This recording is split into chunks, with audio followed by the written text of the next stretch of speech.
Good morning world. So today we are making sorrel and ginger tea, and these are a few of the key ingredients we're going to be using.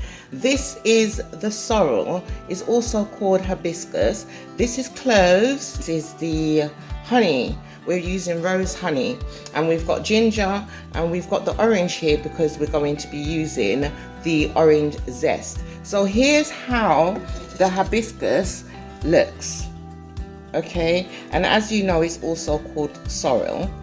And here's how to identify the cloves, and the cloves just looks like this. Okay, so over here we have some boiling water. Okay, so I've gone ahead and chopped the ginger into little cubes, which will make it easier to strain, and I've just using 3 scrapings of the orange zest, and we're going to put that into the water. We're going to add a couple of cloves into the water. I've put 3 cloves into the water, and a handful of the ginger, and we're going to go ahead and let that simmer.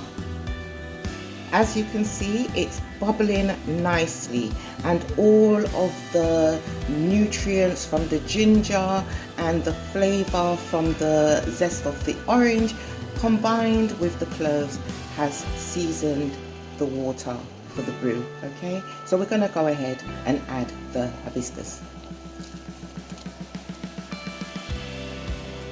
Now a little goes a long way, because in just a moment you're going to see the magic, and the water is going to go burgundy red.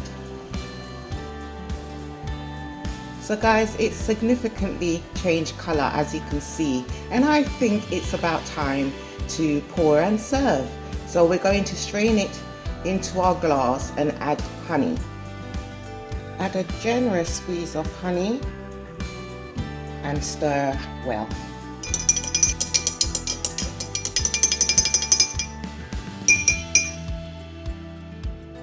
And enjoy your refreshing hibiscus, ginger, clove and orange zest with honey. Have a good day, folks.